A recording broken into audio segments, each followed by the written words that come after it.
Bom, vou começar cantando Deus é Fiel, porque hoje a gente vai falar um pouco sobre fidelidade, sobre fé. E Daniel e os amigos de Daniel, eles tinham tanto fé como fidelidade, e uma coisa está ligada na outra. A gente vai ver como que isso está ligado uma coisa na outra.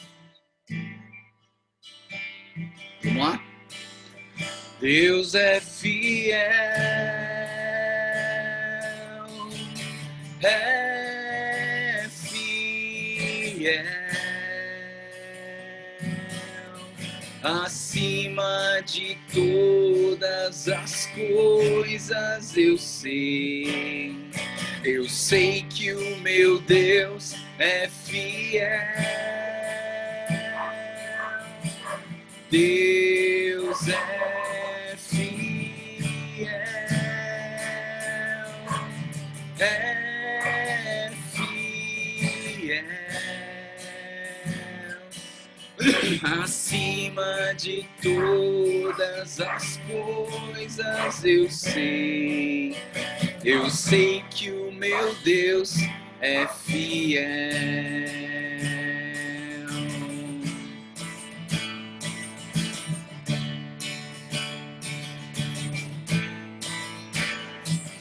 Em meio aos muitos problemas, em meio às lutas sem fim, por entre os muitos dilemas que se apresentam para mim, às vezes eu posso passar uma noite inteira chorar, mas sei que o meu Deus logo pela manhã fará novamente o sol brilhar e encherá de alegria os meus lábios e o meu coração de louvor. Assim vou descansar, sim, eu vou confiar em seu grande e imenso amor. Deus é fiel, é fiel, acima de todas as coisas eu sei que o meu Deus é fiel. Deus é fiel, é fiel, acima de todas as coisas eu sei que o meu Deus é fiel. Acima de todas as coisas eu sei que o meu Deus é fiel. Acima das circunstâncias eu sei que o meu Deus é fiel. Senhor Deus, obrigado pela tua fidelidade. Obrigado porque o Senhor é fiel em meio às dificuldades da vida, em meio às pandemias, em meio às crises emocionais, pessoais que nós temos, Pai. O Senhor continua sendo fiel. Em meio à doença, em meio à angústia, o Senhor continua sendo fiel, Pai. Nos ensina a viver dessa fidelidade. Nos ensina a viver de uma maneira que agrada aos teus olhos.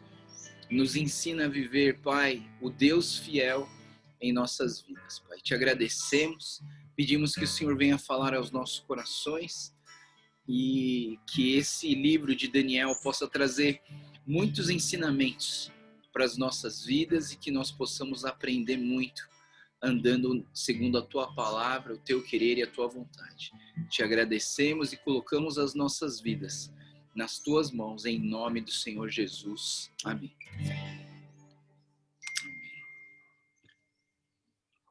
Nossa, amanhã acho que o sol vai bater aqui direto. Vai, né? Eu acho que eu vou ter que mudar de lugar.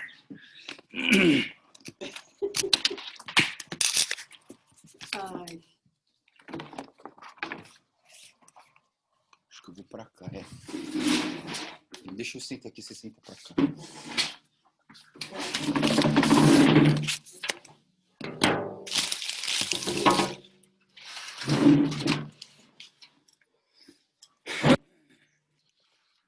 Mudou. Muito bem. Tô com a minha mãe aqui do lado hoje, tá bom? Vamos lá então, pessoal. Vamos dar a introdução do livro de Daniel. Daniel não é um livro fácil também. Para os judeus, o Daniel não é uma coisa tão difícil quanto Ezequiel. Mas o Daniel é um livro que vai trazer muitas dificuldades de interpretação para a gente. Por quê? Porque Daniel ele tem muitas visões, né? Então, assim, de um modo geral, Daniel pode ser dividido em duas partes. Uma parte narrativa e uma parte profética, né? E a parte narrativa vai do capítulo 1 até o capítulo 6.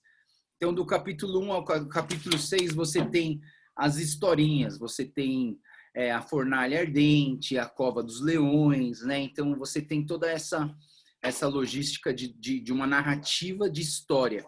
Aí, do capítulo 7 até o capítulo 12, a gente vai ter aqui uma parte de Daniel que é a parte de visões, né? E essas visões, elas são muito escatológicas. Mais uma palavrinha difícil, né? A palavra escatológica, que é a questão do final dos tempos, do final do mundo, o Apocalipse. E como eu falei para vocês, todos os livros da Bíblia têm o escatológico. Todo livro da Bíblia tem escatológico, né? Mas Daniel talvez seja um livro que vai dificultar um pouco mais, porque tem detalhes aqui que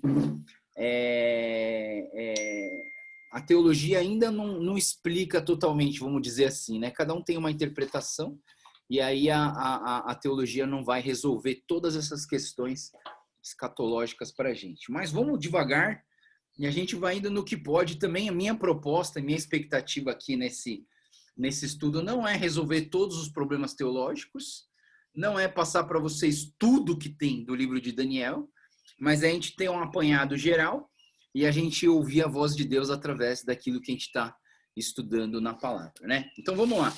Então, assim como o Apocalipse é no Novo Testamento, Daniel é o Apocalipse do Velho Testamento, do Antigo Testamento, né? É muito importante a gente entender isso. Existem outros Daniéis que aparecem na Bíblia, né? Então, assim, pelo menos 3 Daniel aparecem na Bíblia que não são esse Daniel que a gente está agora, tá? Então, por exemplo, em 2 Crônicas 3:1 aparece um Daniel, em Esdras 8:2 aparece outro Daniel, em Neemias 10:6 aparece outro Daniel, e eles são Daniéis distintos, ou seja, cada um é um Daniel diferente, né? Então, hoje, por exemplo, como a gente tem Maria, né? Por exemplo, na nossa igreja a gente tem as Helenas, né? Só de Helena é umas 4 e nasceu mais uma ainda, só para completar o time, né? Nasceu mais uma Heleninha que ali da Inc do André, né? Que é mais uma Helena que apareceu pra gente, né? E a gente é abençoado pelas nossas Helenas, né? Então tem várias Helenas. Maria Helena, Ana Helena, Helena Yamashiro, Helena Samijima, né? Tem bastante Helena. Então, o que acontece? O Daniel também tem bastante repetições, né? Então, assim, só para a gente entender essa ideia de que existem outros Daniéis, assim como existem outros Josués, assim como existem outros, né? Então, assim, é importante a gente entender que existe isso na Bíblia também, tá? O nome Daniel, a gente vai ver o nome, principalmente do significado no nome dos Daniel e dos amigos dele, porque faz muito sentido dentro da história que a gente está vendo, né? Então, o nome Daniel significa Deus é o meu juiz. Deus é o meu juiz. Ou Deus é a justiça. ou Deus é a minha justiça. Qualquer uma dessas traduções, elas são possíveis, porque quando você estuda o hebraico, na verdade o hebraico traz várias interpretações para a raiz de uma só palavra, né? Então não é que nem a gente em português que a palavra tem um significado, mas às vezes a palavra tem outros significados. O grego ainda é um pouco mais complicado, porque uma palavra tem declinações, né? E nessas declinações eles podem mudar, às vezes até de sentido. É o que eu vou falar sobre a palavra fé e a palavra fidelidade hoje em grego também, que vai trazer um pouquinho vai enriquecer para a gente. Até a leitura bíblica enriquece quando você entende algumas coisas a mais. Então, uma coisa interessante para a gente entender do Daniel também é que o Daniel, com 15 anos, ele foi tirado da sua família e ele foi inserido na Babilônia. Então, quando o rei Nabucodonosor ele invadiu Judá e Israel, teve algumas fases, se não me engano, mais ou menos 3 fases de levar os cativos para a Babilônia. E é interessante que o Daniel foi na primeira leva de cativos para a Babilônia, né? E quem que o rei, o Nabucodonosor levava? É importante você entender isso, né? O Nabucodonosor não levava qualquer um, não. Ele levava só a nata da sociedade, aqueles que eram que ele via que seriam pessoas importantes, chaves que abençoaria. A gente vai ver que o Nabucodonosor não é nada bobo, não. O cara tinha uma estratégia militar em cima dessa questão. E o Daniel, então, ele foi na primeira leva, ou seja, Daniel era uma figura importante em relação a um futuro. Quem olhava, sabe, tem algumas pessoas que a gente olha e fala, pô, esse menino aqui vai dar bem, né? Essa menina aqui vai dar bem. Então, assim, é mais ou menos isso que acontecia também com a questão do Daniel. O Daniel, ele foi na primeira leva, com 15 anos, já para a Babilônia. E a intenção de levar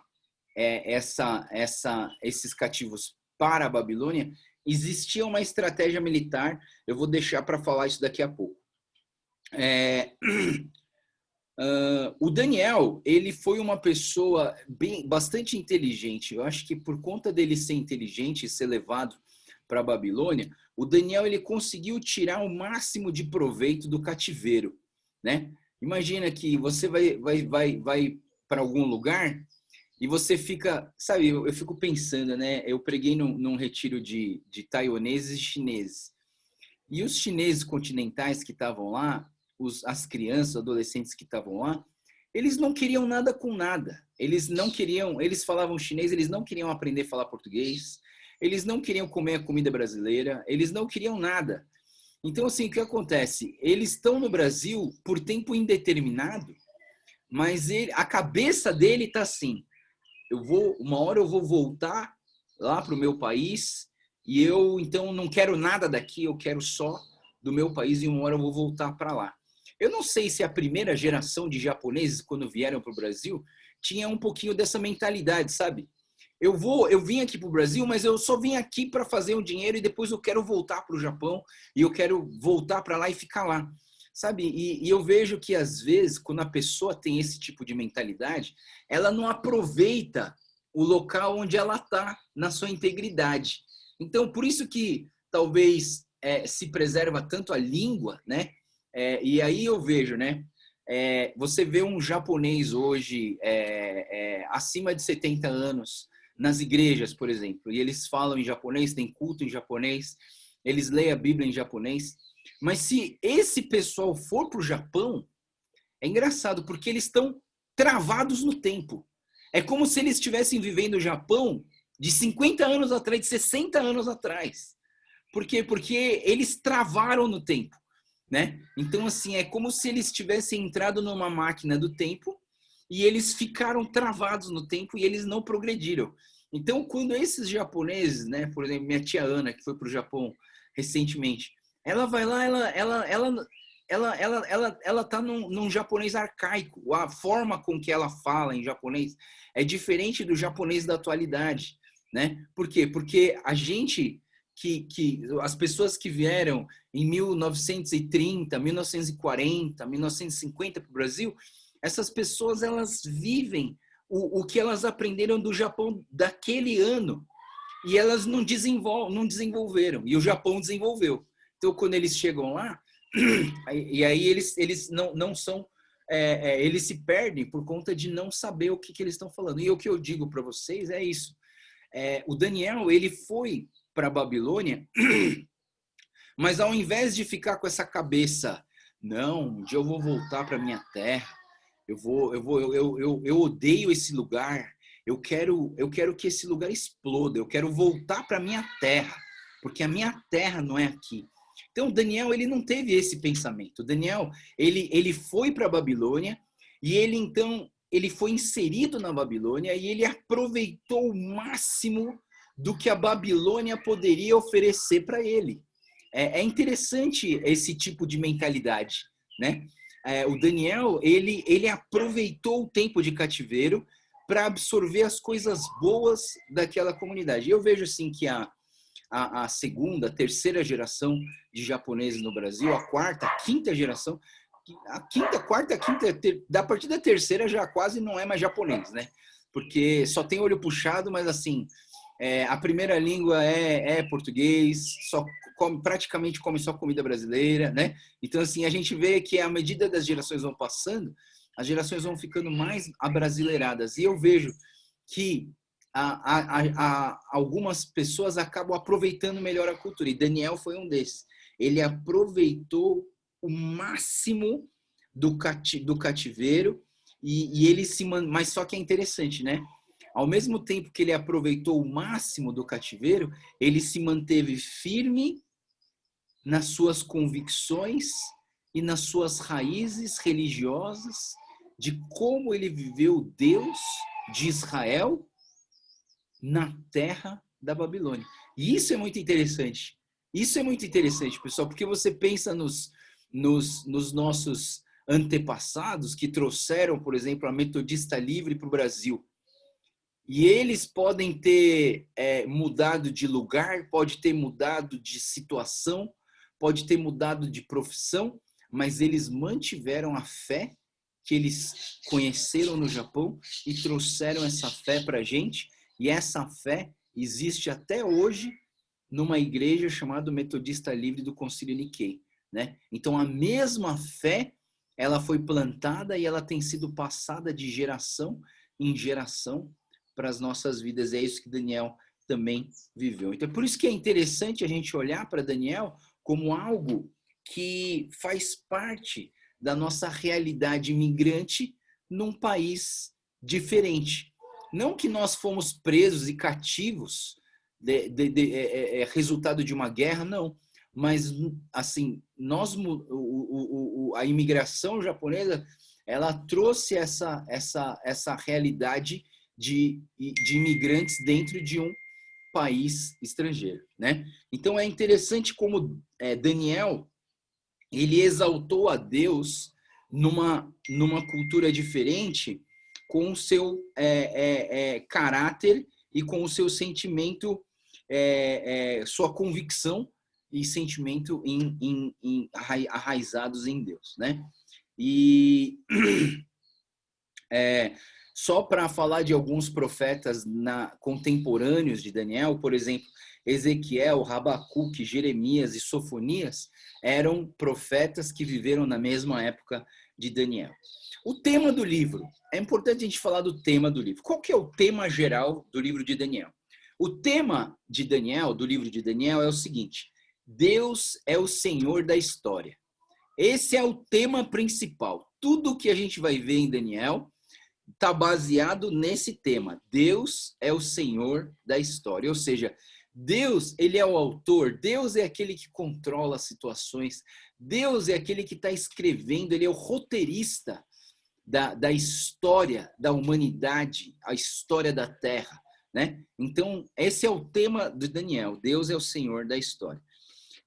O livro de Daniel foi escrito para encorajar os judeus exilados e revelar a grande programação de Deus para a história da humanidade também, né? Então, assim, é interessante que o livro de Daniel ele é um livro que traz um teor de encorajamento para aqueles que estão passando por dificuldade.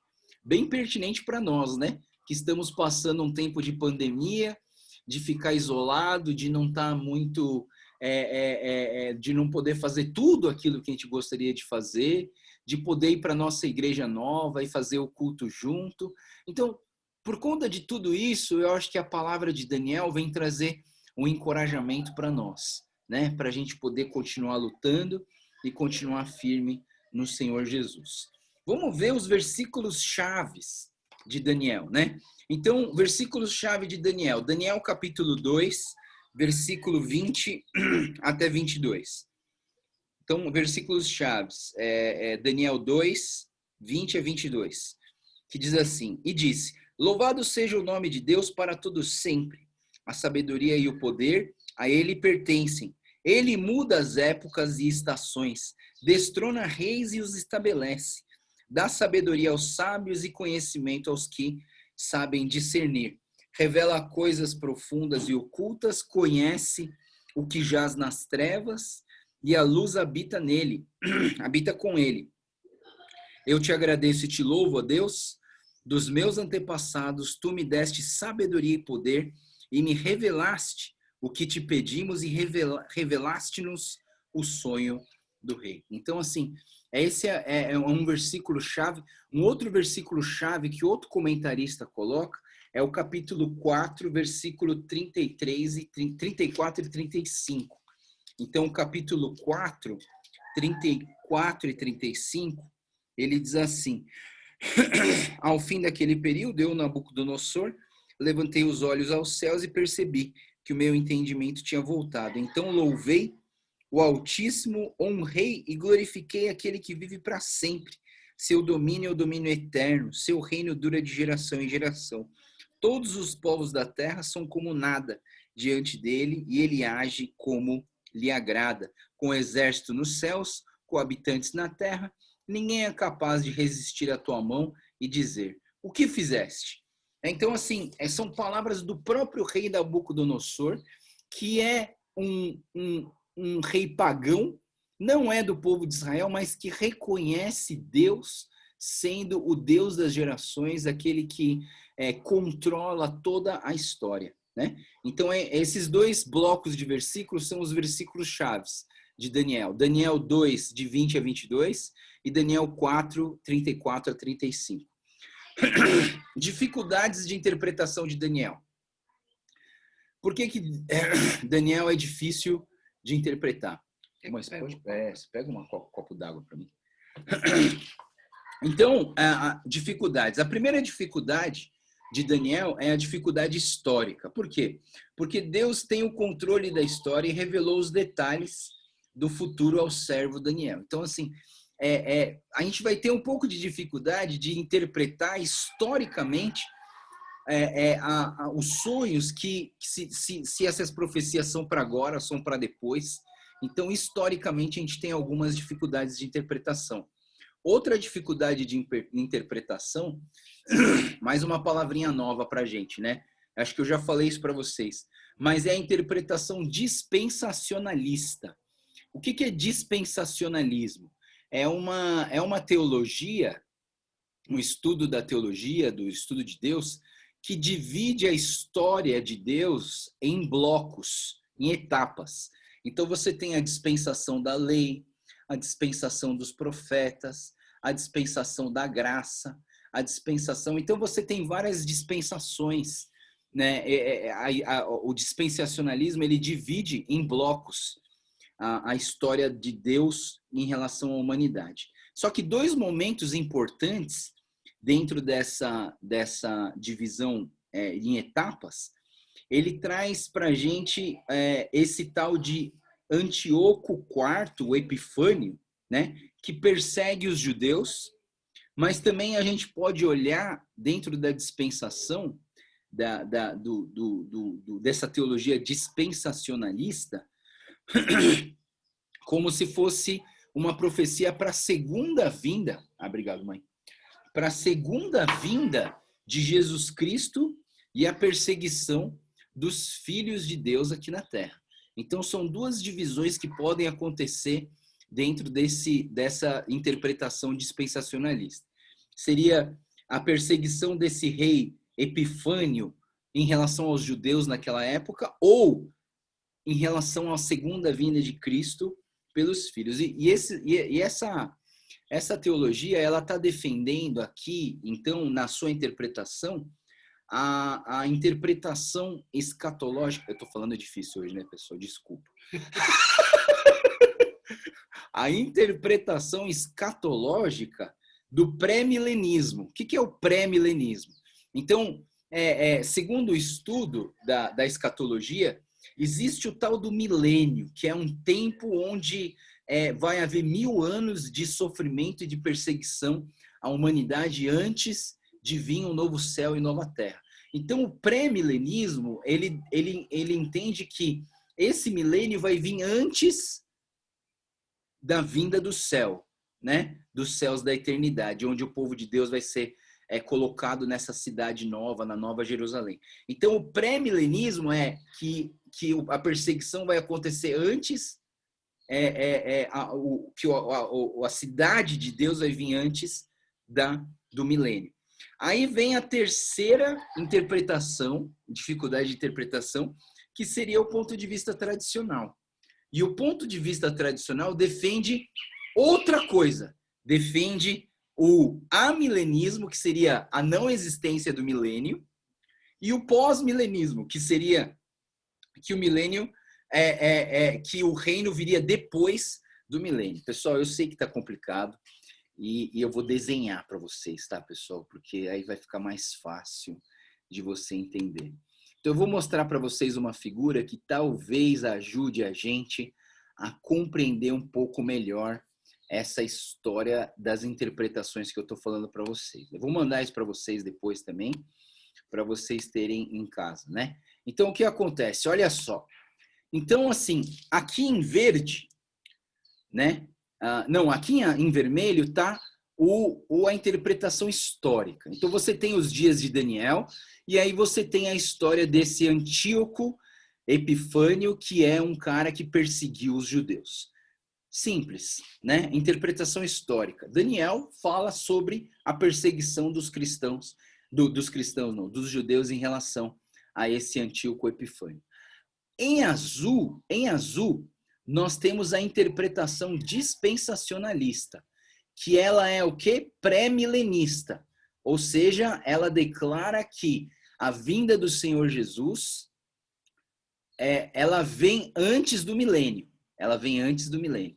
Então, ela fala o quê? Ela dá duas interpretações. Uma, que dos dias de Daniel a gente vai ter a perseguição de Antíoco em relação aos judeus, ou que a gente vai ter a segunda vinda de Cristo, deixa eu colocar mais aqui, a segunda vinda de Cristo e a perseguição dos cristãos aqui na Terra. Então, assim, em outras palavras, pessoal, o que acontece? São teorias da escatologia do final dos tempos. Então, aqui a gente tem 3 teorias. Uma, que Daniel só está falando do tempo histórico que aconteceu na época dele, ou que nos tempos de Daniel, Deus deu uma revelação que é a mesma do histórico, que é uma perseguição desse Antíoco Epifânio, ou que na segunda vinda de Jesus Cristo haverá uma perseguição contra os filhos de Deus.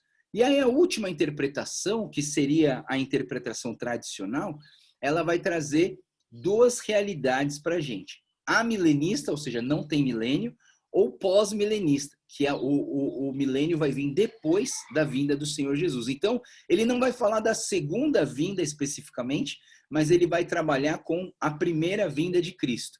Então, uma delas fala sobre o Antíoco, que vai fazer a perseguição com os judeus, e a segunda interpretação dos dias de Daniel, que vai trabalhar só a primeira vinda de Jesus Cristo aqui na Terra.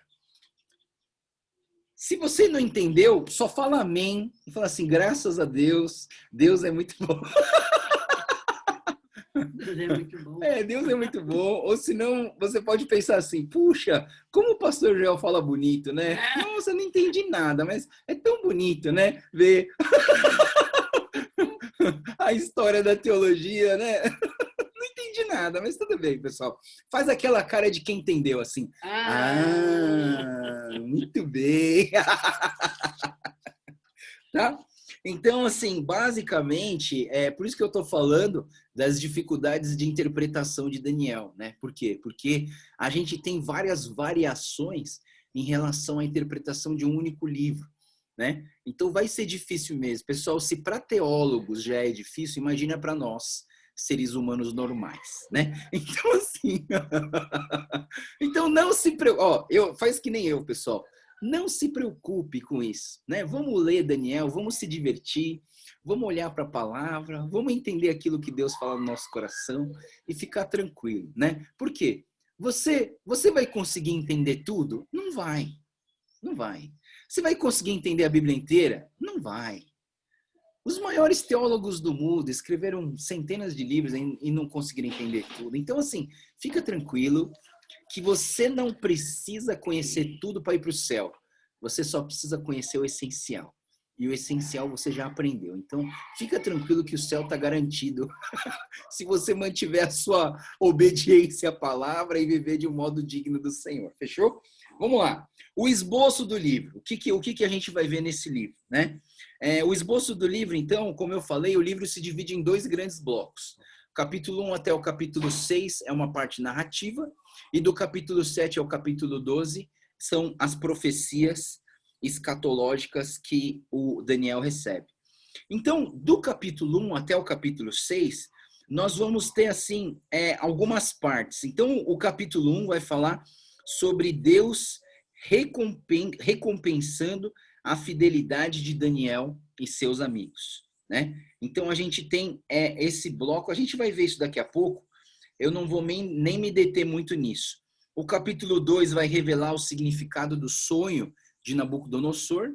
Ele vai ter um sonho, e aí o Daniel vai interpretar, né? O Daniel dentro desse bloco vai ter várias coisas, não vou especificar, os subtítulos eu vou passar depois, tá? Só vou passar o esboço geral do Daniel. O capítulo 3 vai trazer para a gente que Deus é adorado diante dos babilônicos, né? Então, lá na Babilônia, o nosso Deus vai ser reconhecido como Deus verdadeiro e vai ser adorado. O capítulo 4 vai falar que Deus enlouquece e humilha Nabucodonosor. A gente vai ver que o Nabucodonosor deu uma pirada, né? Deu uma pirada nele mesmo. E o capítulo 5 a gente vai ver que Deus repreende o insolente Belsassar. A gente vai ver quem ele é durante a história. E o capítulo 6 que Deus livra Daniel das covas dos leões, né? Então o capítulo 6 vai falar das covas dos leões. O capítulo 2 vai falar sobre a fornalha ardente. E o capítulo 1 vai falar como que os jovens se mantiveram puros em meio a uma terra que não adorava a Deus em si mesmo. Aí vem o capítulo 7 até o capítulo 12, que é a complicação do livro. A complicação do livro por quê? Porque essa parte é uma parte de visões proféticas que Daniel recebeu e tinha que passar para o povo, né? Então, assim, o capítulo 7 vai falar da visão dos 4 animais e o estabelecimento do reino de Deus. O capítulo 8 vai falar sobre a visão do carneiro e do bode. O capítulo 9 vai falar sobre as 70 semanas. O capítulo 10 a 12 vai falar sobre a visão final, que ela é bem complexa, tem vários subtítulos dentro desses 3 últimos capítulos. Muito bem. A gente vai entrar agora, então, no capítulo 1. Capítulo 1 de Daniel, né? E ele fala, Deus recompensa a fidelidade do Daniel e dos seus amigos. Vamos ler, então, do versículo 1 até o versículo 2, que diz assim: No terceiro ano do reinado de Joaquim, rei de Judá, Nabucodonosor, rei da Babilônia, veio a Jerusalém e a sitiou. O Senhor entregou Jeoaquim, rei de Judá, nas suas mãos e também alguns dos utensílios do templo de Deus. E ele levou os utensílios para o templo do seu Deus na terra, Sinear, e os colocou na casa do tesouro do seu Deus. Então, o que a gente vê aqui no começo do livro de Daniel é que o Nabucodonosor, ele invadiu a terra de Judá, ele saqueou o templo e começou a levar as pessoas cativos. Diz o texto, né, que o versículo 3 diz que o rei ordenou a Aspenaz, um comandante dele, chefe dos oficiais da corte, que trouxesse alguns dos israelitas da família real e da nobreza, jovens sem defeito físico, de boa aparência, cultos, inteligentes, que dominassem os vários campos do conhecimento e fossem capacitados para servir o palácio do rei, né? E ele deveria ensinar-lhes a língua e a literatura dos babilônios. Então aqui a gente está vendo, na verdade, uma estratégia do Nabucodonosor. O Nabucodonosor, o que ele fez? Ele foi diferente do faraó do Egito, por exemplo. Então, quando o faraó do Egito pegou o povo de Israel, que era inimigo, e transformou eles em escravos, o faraó do Egito não estava nem aí para os escravos, né? Eles são escravos. Por que você vai precisar estudar escravo? Não precisa estudar escravo. Escravo é escravo. Só que o rei Nabucodonosor, ele foi bem mais esperto, porque ele pensou assim: e se esse povo de Israel resolve ficar forte? E se esse povo de Israel resolve ficar mais forte do que eu? Então, o que eu vou fazer? Eu vou estudar eles. Eu vou inserir a Babilônia no coração deles, para que eu possa dominar eles para sempre. Você entende, pessoal, que isso é uma estratégia.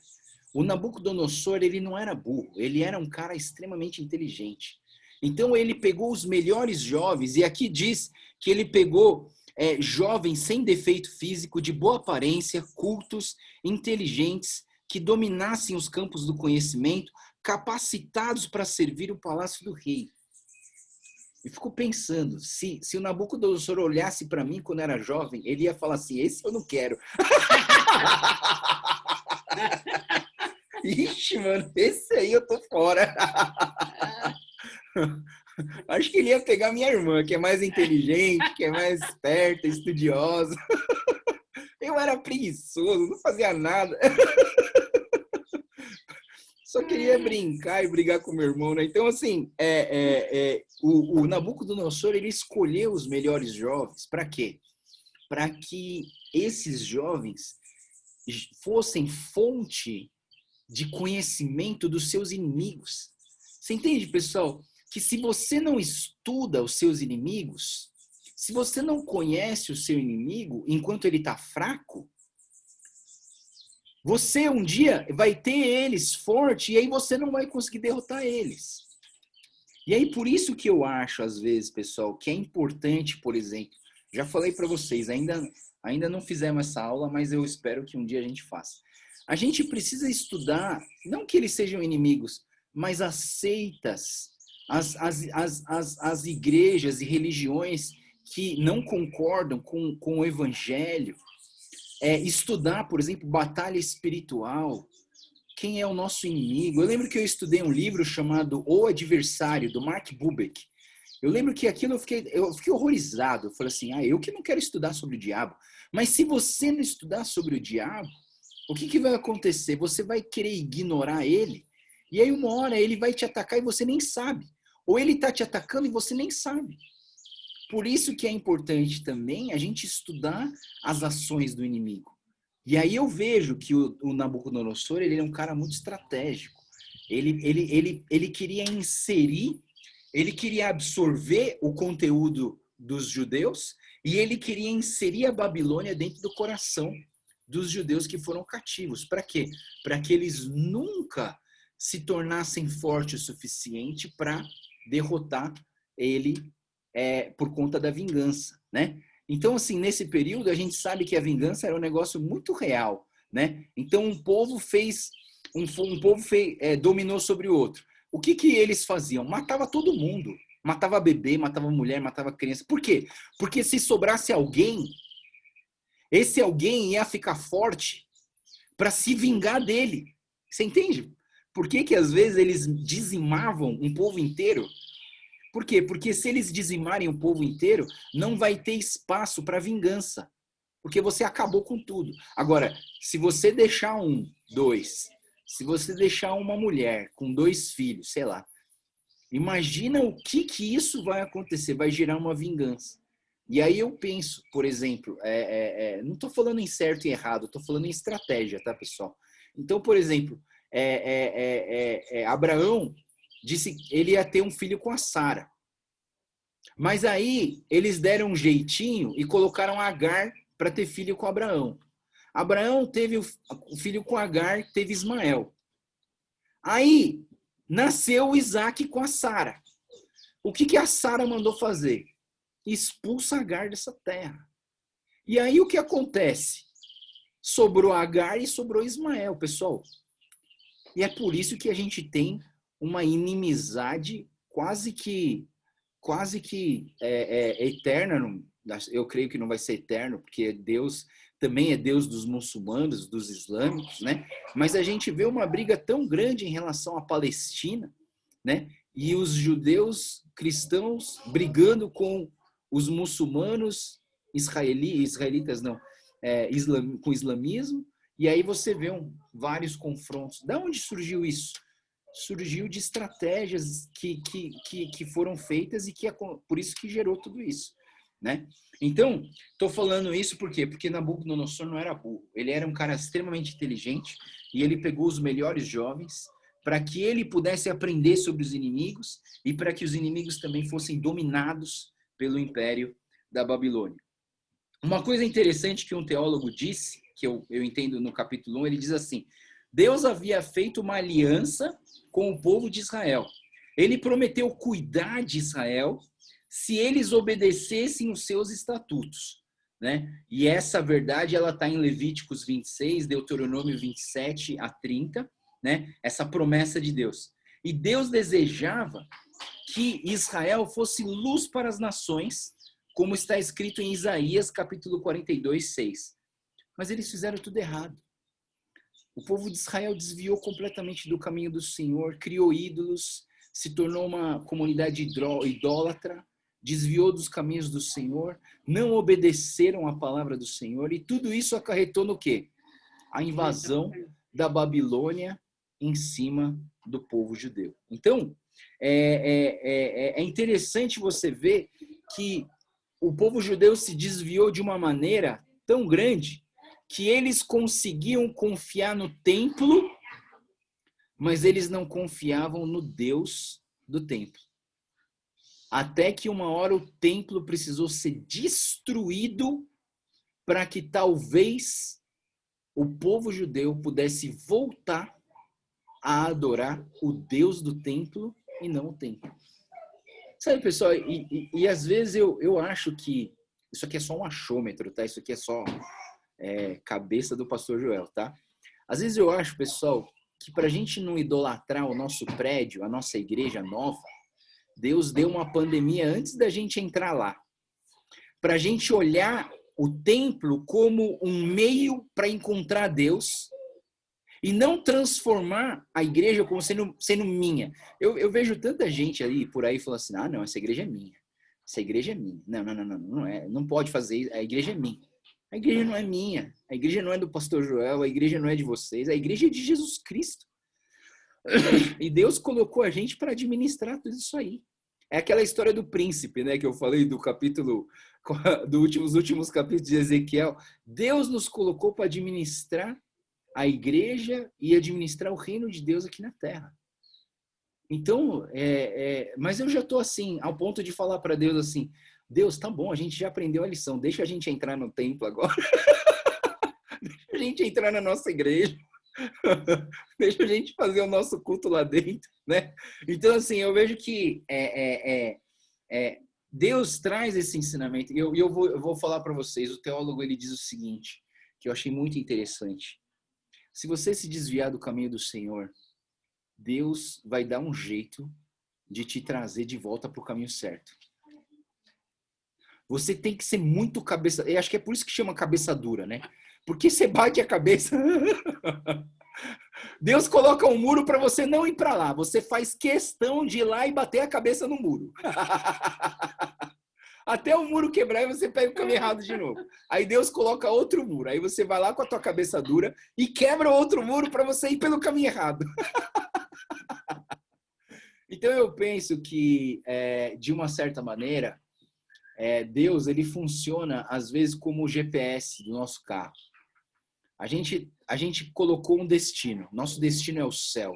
Nosso destino é a vida eterna. Sempre que a gente se desviar desse caminho, Deus vai dar um jeito de trazer a gente de volta para o caminho certo. E o caminho certo para Israel foi esse. Foi virar cativos da Babilônia para que eles pudessem voltar para o caminho certo. Então, do versículo 3 até o versículo 7, a gente vê essa estratégia do Nabucodonosor em invadir não só Israel, mas o coração dos judeus. Vamos para o versículo 6, pessoal. Versículo 6, então, fala sobre esses jovens que foram levados, né? Entre esses jovens estavam alguns que vieram de Judá. Daniel, Hananias, Misael, Azarias. O chefe dos oficiais deu-lhes novos nomes. Daniel deu o nome de Beltesassar, Hananias deu o nome de Sadraque, a Misael deu o nome de Mesaque e Azarias deu o nome de Abidnego. O Daniel, contudo, decidiu não tornar impuro com a comida e com o vinho do rei e pediu ao chefe dos oficiais permissão para se abster deles. Deus fez com que o homem fosse bondoso para com Daniel e tivesse a simpatia por ele. Mas deixa eu pensar com vocês aqui essa coisa, o fato importante que está acontecendo aqui nesse texto, né? Daniel, ele e os amigos deles, eles mudaram de lugar, né? Eles foram tirados da sua terra natal e colocados numa terra diferente. Eles eram livres e se tornaram escravos. O nome deles mudou, né? Eles mudaram até o nome deles. Mas eles não conseguiram mudar a fé que esses jovens tinham no Deus de Israel. Isso é algo fantástico, pessoal. Isso quer dizer o quê? Que por mais que nós passemos por circunstâncias difíceis na nossa vida, nós não podemos perder a nossa fé. Vou dizer mais, pessoal. Vou dizer uma coisa mais forte para você hoje. Eu vou dizer para você o seguinte, que as provações da nossa vida, elas vão mostrar para nós se a nossa fé em Jesus Cristo é verdadeira ou é falsa. Por quê? Eu já falei para vocês. Qual que é a diferença de provação e tentação? A tentação tem o objetivo de fazer você cair. A provação tem o objetivo de fazer você ser aprovado. Então, quando Deus dá uma aprovação para nós, é para que nós provemos se nós temos fé no nosso Deus ou não. Eu fiquei assustado numa reunião de oração que eu fui e um rapaz falou assim, a gente chega na nossa INC, né? Era uma INC, e começa a pedir o pedido de oração. E aí esse rapaz, um senhor já casado, tinha uma filha de 1 ano, 2 anos, bem pequenininho. Ele falou assim, eu quero orar pela minha filha. Ele estava lendo Daniel naquela época. Ele falou, eu quero pedir uma oração pela minha filha. Eu falei, claro, mas por que você quer pedir oração pela sua filha? Para que quando vier a perseguição, a minha filha não desista da fé que ela tenha no Senhor Jesus. Nossa, pessoal, aquilo ali me fez chorar. Me fez chorar.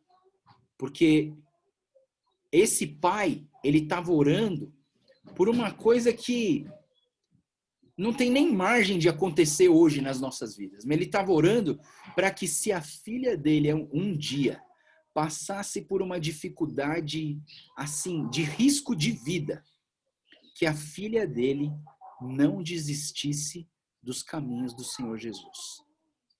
E eu vejo que Daniel e os seus amigos, eles tinham essa fé. E eu vou agora traduzir o nome deles, pessoal. Olha só, vamos colocar aí, se você está escrevendo no seu caderninho aí, coloca aí Daniel, Hananias, Misael, Azarias. São os 4 nomes, né? Daniel, Hananias, Misael e Azarias. E os nomes deles foram trocados, né? Os nomes deles foram trocados. E é interessante a gente entender que cada nome tem um significado no hebraico e tem um significado no babilônico. E esses significados têm um significado importante, é isso que eu estou falando. Então, presta atenção, ó. Daniel foi chamado de Beltessassar. Daniel, no hebraico, significa o Senhor, Deus é justiça. Deus é justiça. E no contexto babilônico, significa Bel o protege. Bel é o Deus dos babilônios, né? Então, vamos dizer que para os babilônios, Bel significa Deus, né? Então, Bel protege, Bel o protege, né? E é por isso que o nome deles começa com Bel, Beltessassar. O Bel te protege, né? O nome Hananias no hebraico significa o Senhor é a nossa graça. O Senhor é a nossa graça. E o nome dele no babilônico é Sadraque, que significa comandado por Aku. E Aku significa o Deus da lua. Mais uma vez, é o Deus dos babilônios, né? Então é o comandado, ele é guiado por esse Deus Aku. O nome do Misael, ele recebeu o nome de Mesaque. Misael, no hebraico, o significado no hebraico de Misael é quem é como Deus. Quem é como Deus? É uma pergunta. Quem é como Deus? E no babilônico, significa quem é como Aku. Quem é como Aku. Você vê que até existe uma similaridade na significância de um contexto de uma cultura para outra. O outro nome é Azarias, né? E o Azarias, na verdade, ele foi chamado de Abidnego. E o Azarias, em hebraico, significa o Senhor é o meu auxílio, em hebraico. E no babilônico, o Abidnego significa o servo do Deus Nebo. O servo do Deus Nebo. Então, Nebo era um deus dele, né? Então, olha só que interessante, pessoal.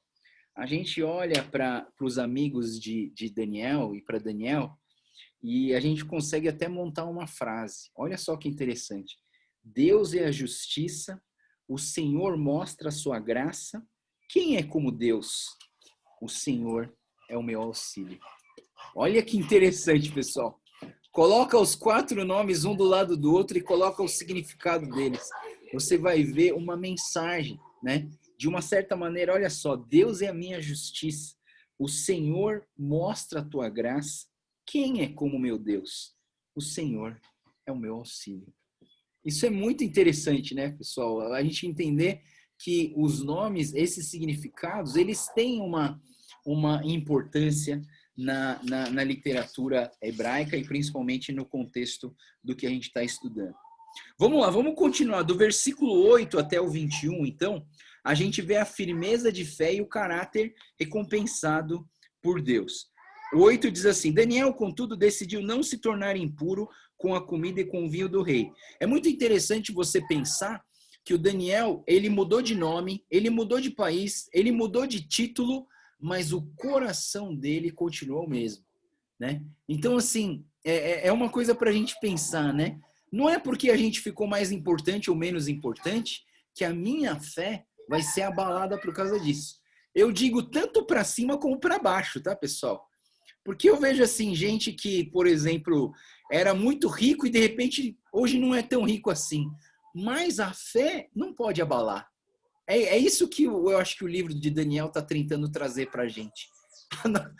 Aqui na Terra as coisas podem mudar, né? A gente era mais forte, agora a gente está mais fraco. A gente tinha mais dinheiro, agora a gente tem menos. Mas a nossa fé não pode se abalar. E Daniel, ele, por mais que ele estava inserido numa cultura diferente, numa cultura boa, ele estava comendo dos manjares de Deus, do reino de Nabucodonosor, mas ele não quis se contaminar. E olha só que interessante, pessoal. Coisa mais fácil do mundo era Daniel se contaminar, né? Coisa mais fácil do mundo.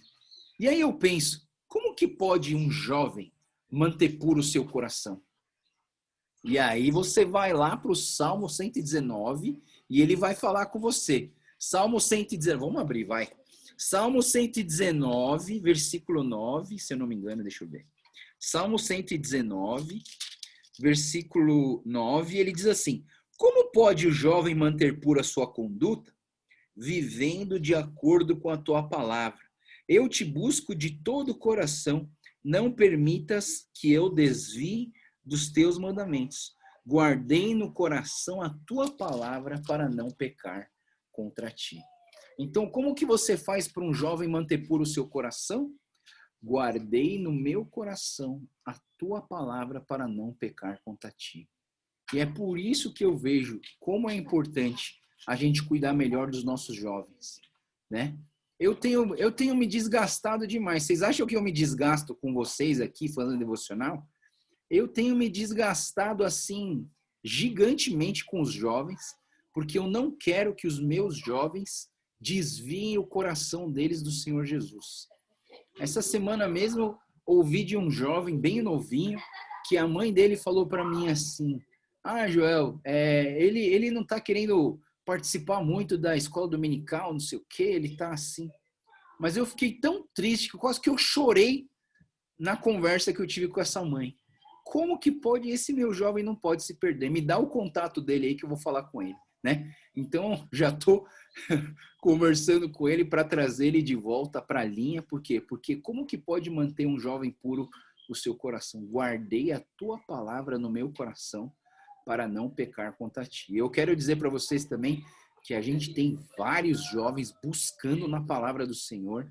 Tem 5 inks praticamente, né, dos jovens buscando do Senhor, né? Uma jovem da nossa igreja está fazendo uma INC dentro da faculdade dela, só com alunos da faculdade dela, e essa semana essa jovem, ela fez o apelo, né? Vocês veem eu fazer apelo quase todo domingo, né? Se você quer aceitar Jesus, você nunca aceitou Jesus, repita essa oração comigo. Ela fez isso na INC dela, todo mundo aceitou Jesus no coração, né? Então, o que acontece, pessoal? Eu até queria explicar para vocês, né? Por que eu faço apelo todo domingo? Não é porque eu quero que vocês se convertam. Vocês já estão convertidos. Eu faço isso por 2 razões. Uma, porque a gente não sabe para onde está indo o nosso culto. Então, tem muitas pessoas assistindo nosso culto que não são convertidas e é uma oportunidade para elas se converterem. Mas sabe qual é a segunda razão, pessoal? Por que eu faço apelo quase todo domingo? É para que vocês possam aprender a fazer essa oração com outras pessoas que não conhecem o Senhor Jesus. Eu quero que vocês aprendam. De tanto eu fazer, uma hora você vai falar assim: ah, lembrei o que o pastor fez ali no final do culto, eu vou fazer agora. Então, você quer aceitar Jesus no seu coração? A pessoa vai falar: quero. Como que eu faço? É simples. Repete essa oração comigo. Senhor Jesus. Aí começa a fazer. E eu vou fazer várias vezes, pessoal. Eu vou fazer várias vezes. Por quê? Porque eu quero criar uma cultura dentro da nossa igreja, uma cultura de pessoas que ajudam outras pessoas a entregarem as suas vidas para o Senhor Jesus. Eu não vou me cansar. Eu não vou chegar uma hora e falar assim: nossa, estou cansado de fazer apelo no culto. Não vou fazer, não vou me cansar. Por quê? Porque eu quero que toda a igreja coloque na cultura da sua vida que nós precisamos levar pessoas para o Senhor Jesus, né? Então, assim, vamos lá. Voltando aqui pro Daniel, a gente vê o quê? Que apesar deles terem saído da sua terra, Daniel não quis se contaminar e ele obedeceu a palavra e guardou a palavra de Deus no coração dele, né? É muito importante a gente entender que você pode tirar da minha terra, pode mudar o meu nome, mas você não pode mudar o Deus que habita no meu coração. E uma coisa, assim, se o Daniel, assim, se contaminasse com a comida, uma coisa ia levar a outra. E aí, uma hora ele ia cair na idolatria. Você entende, pessoal, como é a estratégia de Satanás?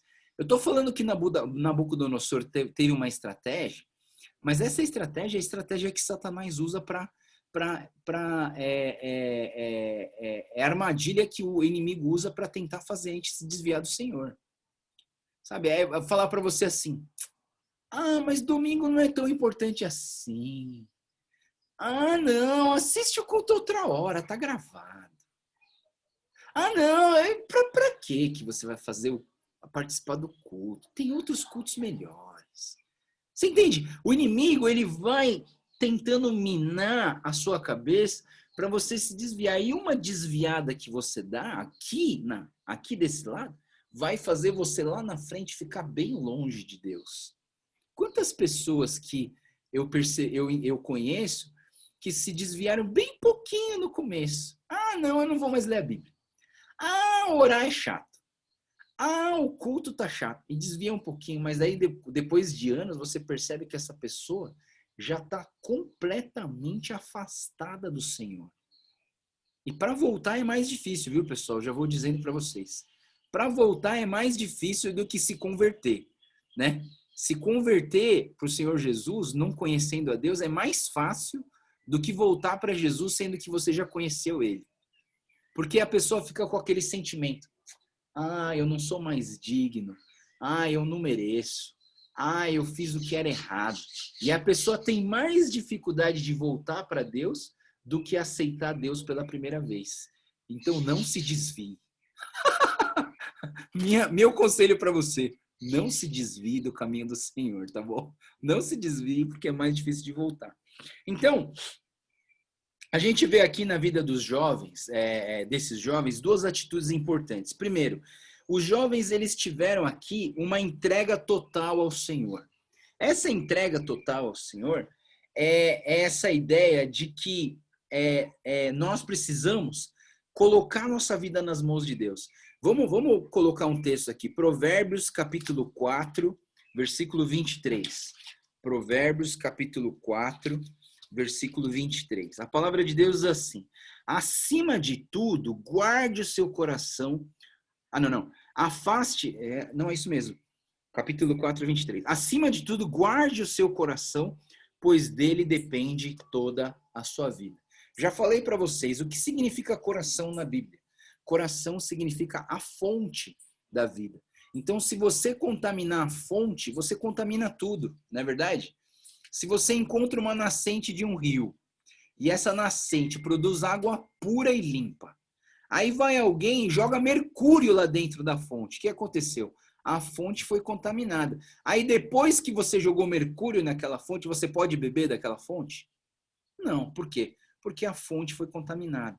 Então, para a gente guardar, Deus está falando assim, a nossa entrega total é principalmente para que a gente possa confiar em Deus e não contaminar a fonte da vida que é o nosso coração.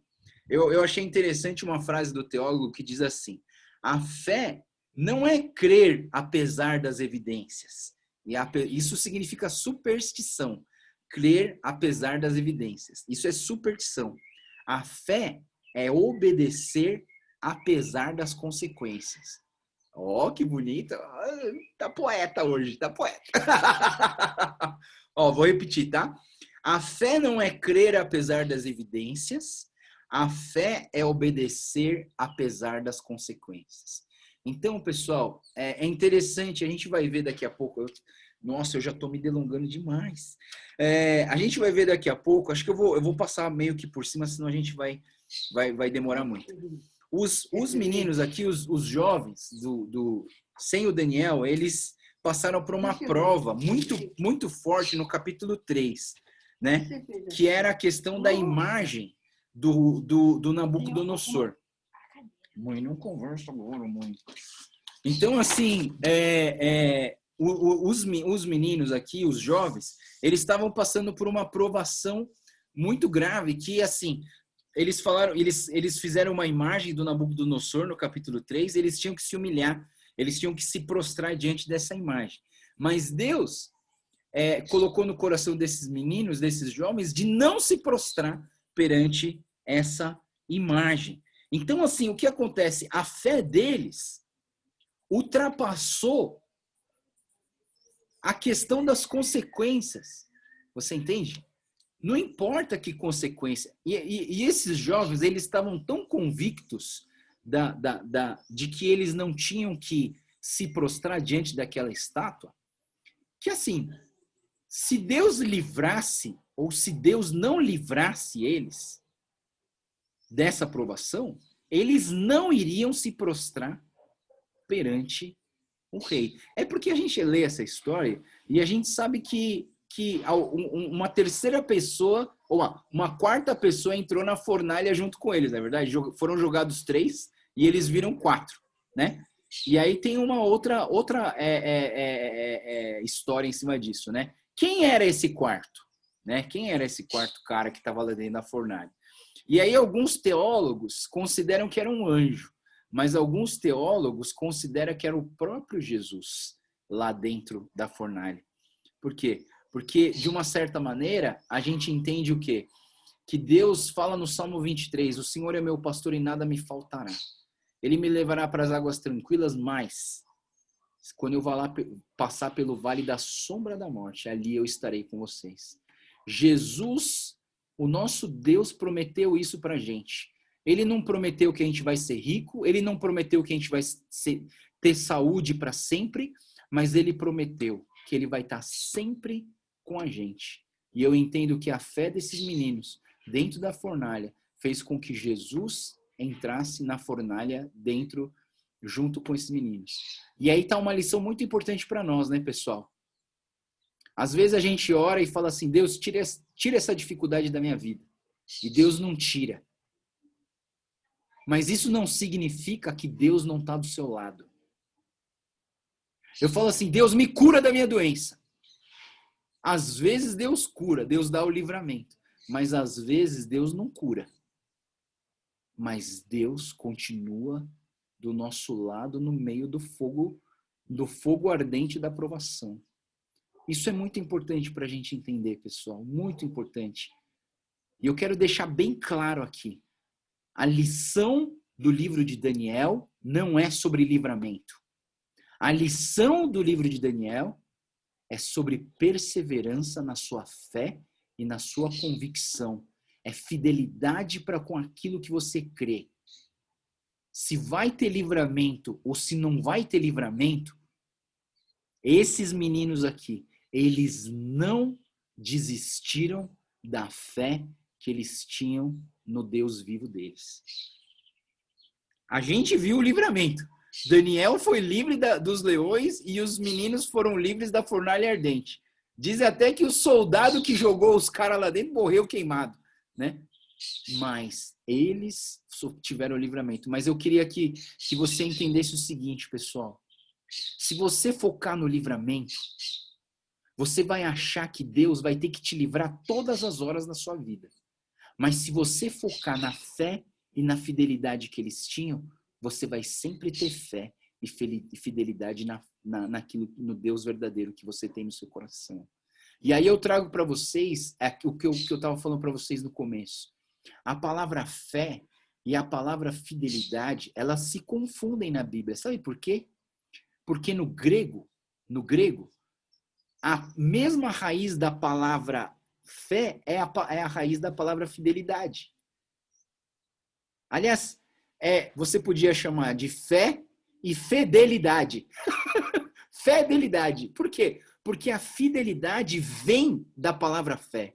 A palavra fé, em grego, significa pistos. E a palavra fidelidade é escrita em grego em pistitas. Pistitas. Ou seja, a mesma raiz da palavra fé é a palavra fidelidade. Então, se você manter a sua fidelidade para com o Senhor, em obediência à tua palavra, em obediência a seus mandamentos, em obediência e a fidelidade para com o meu Deus, sem me desviar, sem criar outros deuses na minha vida, essa fidelidade significa a minha fé que eu tenho no meu Deus. E esses meninos estão ensinando isso pra gente. Estão ensinando que nós precisamos ter fé.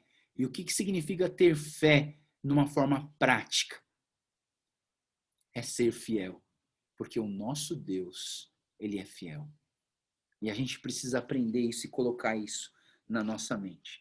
Então, eu vou resumir, tá, pessoal? Versículo 17 até o 21, a gente vai ver, ainda estou no capítulo 1, tá, pessoal? A gente vai ver que essa atitude de se manter puro, não se contaminar com a comida, trouxe para esses meninos uma sabedoria 10 vezes maior do que a dos jovens babilônicos.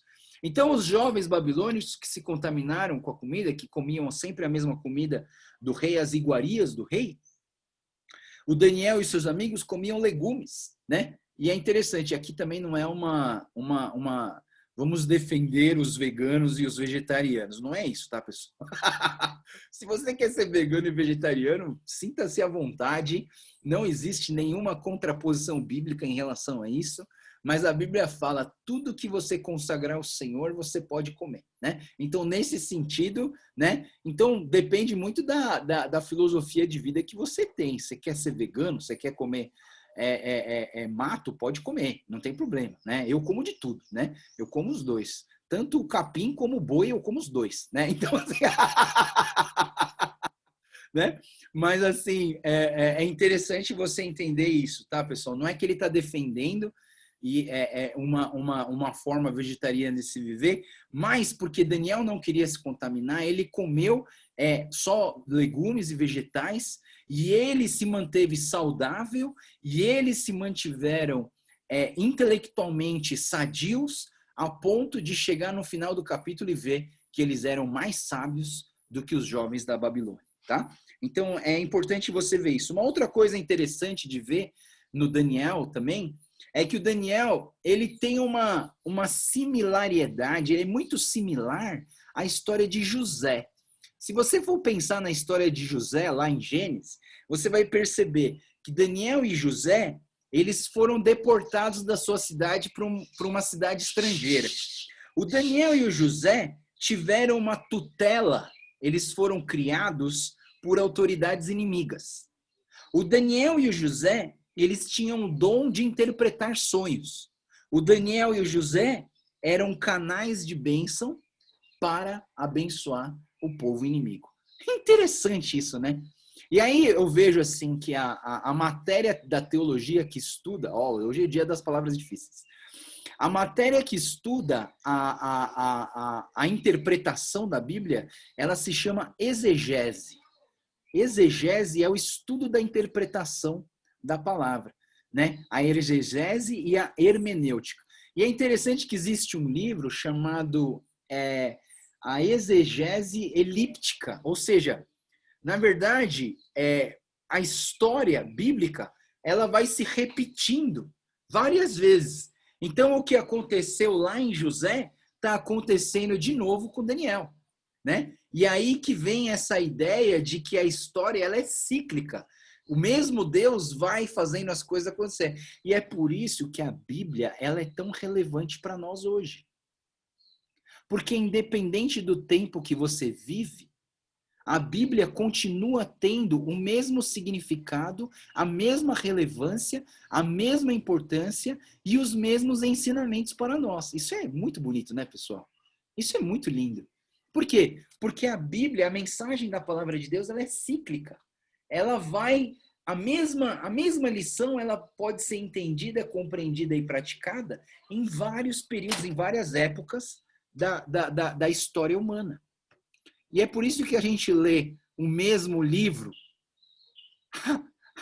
centenas e centenas de anos e ele continua fazendo sentido nas nossas vidas. E ele nunca se torna um livro velho. Ele é um livro clássico. Aleluia! Cada vez que a gente lê, ele fica mais importante. Quanto mais tempo ele tem, mais caro ele fica e mais a gente quer deles. Ai, ai, ai, como é bom ser clássico. Então vamos lá, capítulo 2, então, ele vai falar sobre a revelação do sonho de Nabucodonosor. Vamos resumir, então. Primeiro, do versículo 1 ao 13, a gente vê que o Nabucodonosor, ele teve um sonho.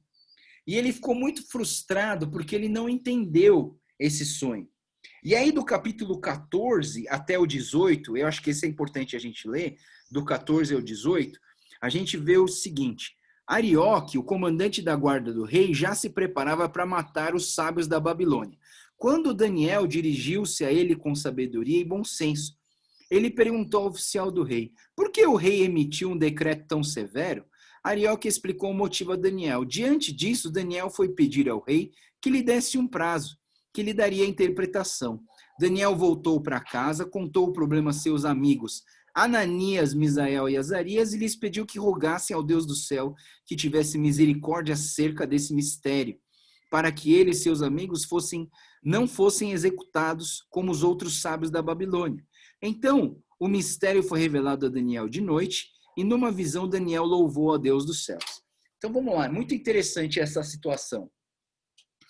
Daniel se deparou em uma situação que não dava para racionalmente resolver, né? Então, nós vamos passar por momentos na nossa vida onde a gente vai entrar em dilemas, onde a gente vai entrar em momentos onde a gente tem dificuldade de decidir.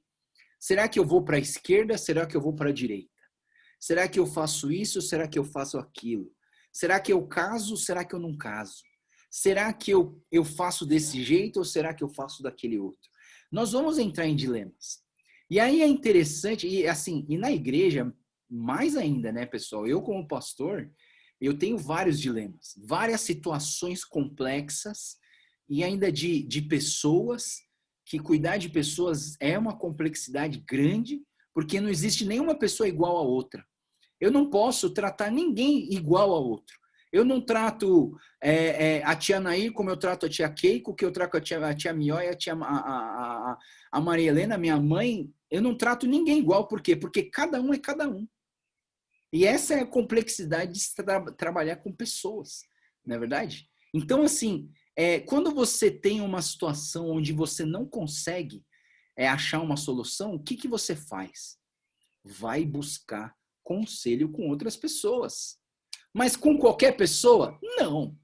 Com pessoas que você sabe que buscam a Deus e que vão orar também. Então, o que Daniel fez? Daniel foi até os seus amigos Ananias, Misael, Azarias e pediu que eles orassem ao Senhor para que ajudassem o Daniel a interpretar o sonho do Nabucodonosor.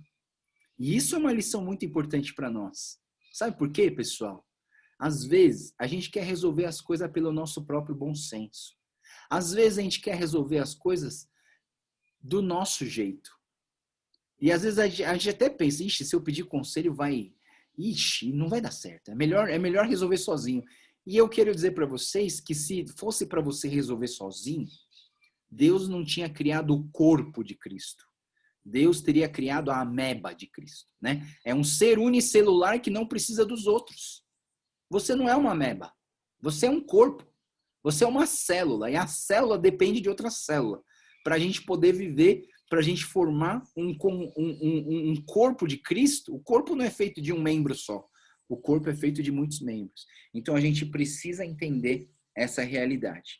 Então, Daniel teve a sabedoria de buscar os seus amigos. Aí, do 19 ao 23, a gente vê que o Daniel, ele tem um trecho aqui que ele é tipo de uma música, um salmo, que ele adora a Deus. Então, o versículo 20 fala que Deus é eterno e ele tem toda a sabedoria e poder. O versículo 21 fala que Deus governa o mundo. O 22 fala que o Deus é um Deus único que conhece o coração dos homens. E o 23, que ele pode responder às orações dos seus filhos. Essa o louvor e adoração do Daniel. Em meio à dificuldade, o que você faz? Adore ao Senhor. Em meio aos dilemas da sua vida, o que você faz? Adore ao Senhor. Em meio às alegrias da sua vida, o que você faz? Adore ao Senhor. Em todo momento, adore ao Senhor. A gente precisa colocar isso na nossa cabeça, pessoal. A gente não adora o Senhor só quando a gente está feliz. A gente adora ao Senhor na nossa dificuldade também. Em todo momento, nós precisamos adorar ao Senhor. E Daniel fez isso.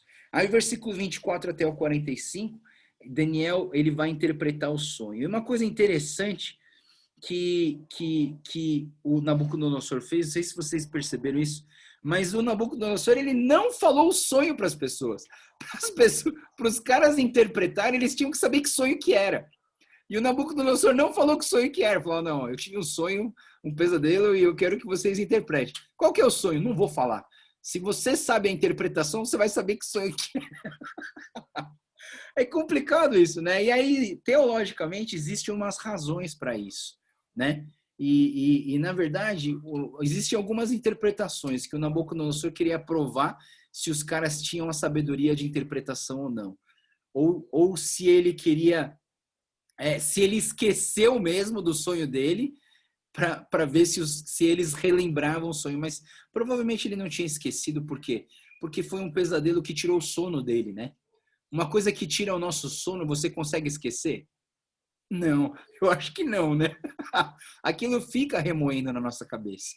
Mas o Daniel, ele teve essa sabedoria e uma interpretação divina, pessoal. Isso não é algo que um ser humano consegue fazer pela sua própria força. Eu acho que isso foi algo que Deus colocou no coração do Daniel para que o Daniel pudesse fazer isso. E aí o Daniel interpreta o sonho e o Daniel é recompensado. Só para resumir o sonho, ele sonhou com uma estátua que tinha a cabeça de ouro. A cabeça de ouro significava o Império Babilônico. O tórax de prata significava o Império Medo-Persa no comando de Dario. Da cintura e o quadril de bronze significava o Império Grego. Isso em várias eras diferentes, tá, pessoal? O Império Grego, comandado por Alexandre o Grande. E as pernas de ferro significavam o Império Romano, que numa outra era também seria um império que dominaria. Então, essa estátua era considerada os vários impérios e que em várias eras iam dominar, iam ser as potências do tempo deles, né? Então, era um sonho que Deus tinha dado para o Nabucodonosor. Só que nesse sonho também tinha uma pedra afiada, que veio e quebrou as pernas dessa estátua, essa estátua se destruiu toda. E essa pedra é Jesus Cristo, né? Essa pedra é Jesus Cristo. Então, assim, no fundo, eu tô dando para vocês uma interpretação teológica, mas lá com Daniel, ele estava trazendo uma interpretação histórica para que o Nabucodonosor pudesse entender um pouquinho daquilo que era o sonho dele. Capítulo 30 para acabar. Pessoal, acho que eu vou atrasar uns 5 minutinhos das 11h30, tá, pessoal? Senão eu não vou terminar hoje, tá bom? Então, vamos lá. O capítulo 33, eu já até falei com vocês um pouquinho, que Deus é adorado entre os babilônios. O capítulo 3, ele começa dizendo o seguinte: o rei Nabucodonosor fez uma imagem de ouro de 27 metros de altura, 2,70 metros de largura, e ergueu na planície Dura, na província da Babilônia. Depois convocou os sátrapas e os prefeitos, e os governadores, e os conselheiros, e os tesoureiros, e os juízes, magistrados de toda a autoridade provinciais para assistirem à dedicação da imagem que mandara erguer. Assim, todos eles, os sátrapas, prefeitos, governadores, conselheiros, tesoureiros, juízes, magistrados e toda a autoridade provinciais se reuniram para a dedicação da imagem do rei Nabucodonosor, mandaram erguer, ficava de pé diante dela. Então o arauto proclamou em alta voz: essa é a ordem que lhe és dada, ó homens de todas as nações, quando ouvirem o som da trombeta e do pífaro e da cítara e da harpa e do saltério, a flauta dupla e toda espécie de música, prostrem-se em terra e adorem a imagem de ouro do rei Nabucodonosor ergueu.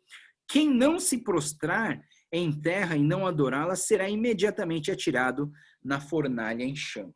Então é isso que aconteceu, né?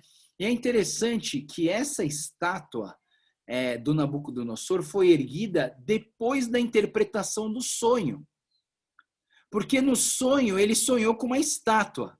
E a Babilônia era a cabeça de ouro. Então, de uma certa maneira, o Nabucodonosor queria mostrar, através da sua estátua, que ele estava no poder agora. E ele, sendo o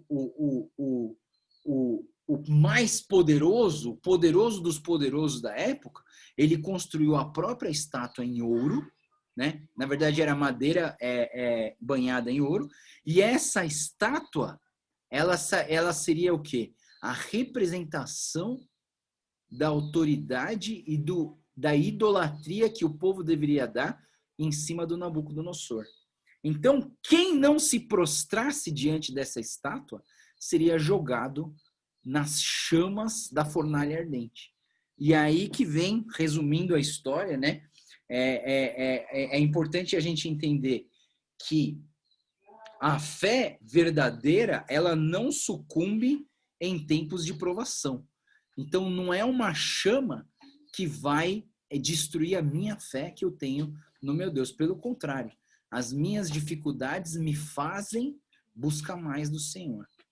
E eu fico contente com esse grupo aqui da Devocional, né? Por quê? Porque em meio à pandemia, ao invés de vocês desistirem do Senhor, como eu vi muita gente fazer, não. Vocês buscaram mais do Senhor na vida de vocês. E isso é algo que, assim, poucas pessoas reagem dessa maneira. A nossa tendência é desistir na hora da dificuldade. Mas um remanescente de Israel, um remanescente do Senhor, na hora da aprovação, busca com mais intensidade.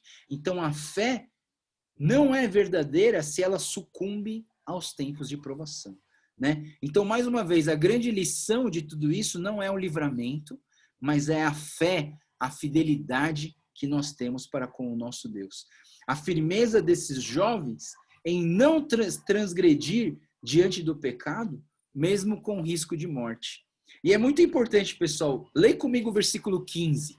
O versículo 15 do capítulo 3, olha o que os jovens dizem, eles dizem assim: pois agora, quando vocês ouvirem o som da trombeta, do pífaro, da cítara, da flauta, dupla espécie de música, vocês se dispuserem a prostrar em terra e adorar a imagem de Deus, será melhor para vocês. Mas se não adorarem, serão imediatamente atirados numa fornalha em chamas.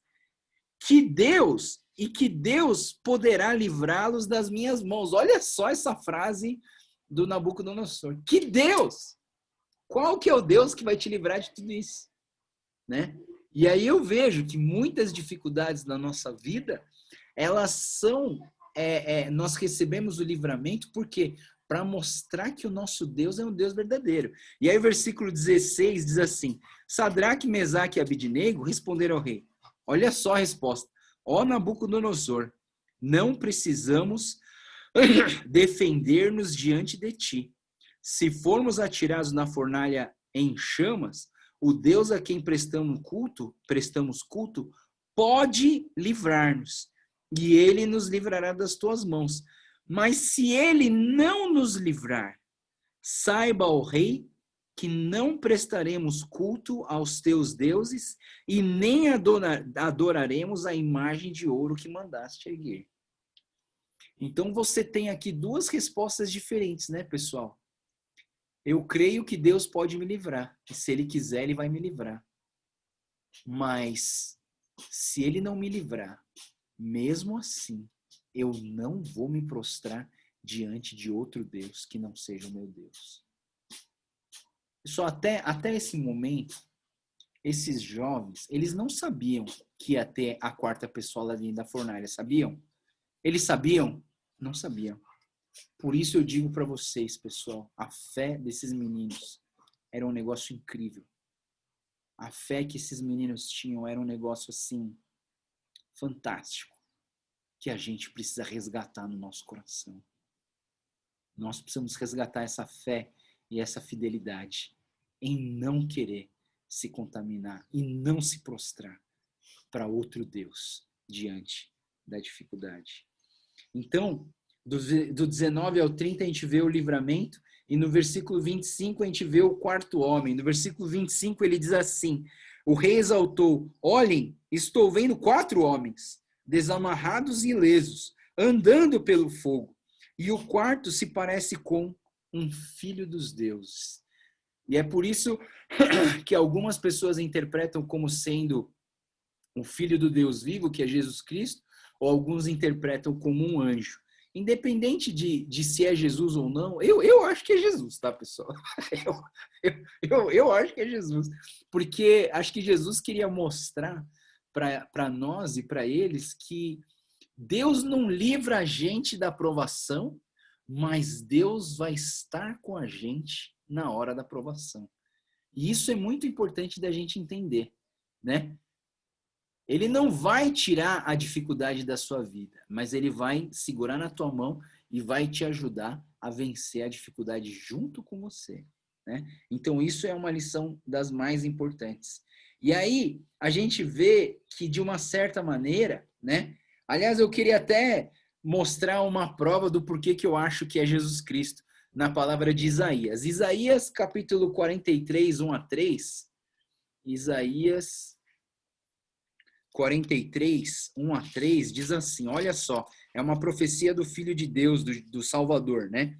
Mas agora, assim diz o Senhor, aquele que o criou, ó Jacó, aquele que o formou, ó Israel, não tema, pois eu o resgatei. Eu o chamei pelo nome, você é meu. Quando você atravessar as águas, eu estarei com você. Quando você atravessar os rios, eles não o encobrirão. Quando você andar através do fogo, não se queimará. As chamas não deixarão em brasas, pois eu sou o Senhor, o seu Deus, o Santo de Israel, o seu Salvador. Então é muito importante, eu fico pensando, né? Esse texto de Isaías, talvez esse texto de Isaías fez com que esses meninos tivessem essa fé de que Deus poderia livrá-los do fogo, né? Então,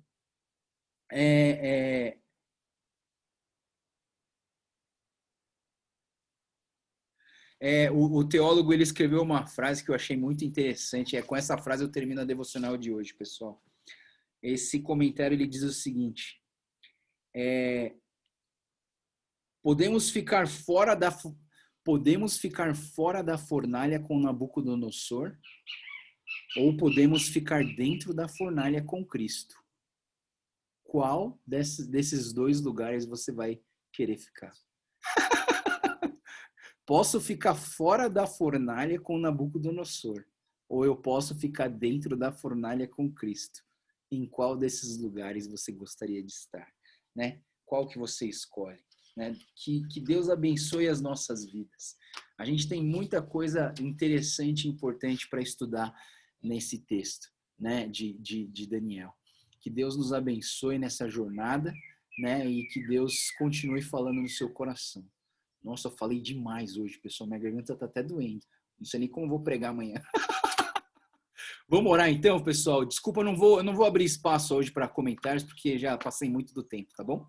Senhor Deus, muito obrigado, Pai, pela tua presença nas nossas vidas, pelo teu amor nas nossas vidas e como o livro de Daniel é fantástico, Pai. Quantos ensinamentos, quantas lições que a gente aprende através de um livro pequeno, através de um livro que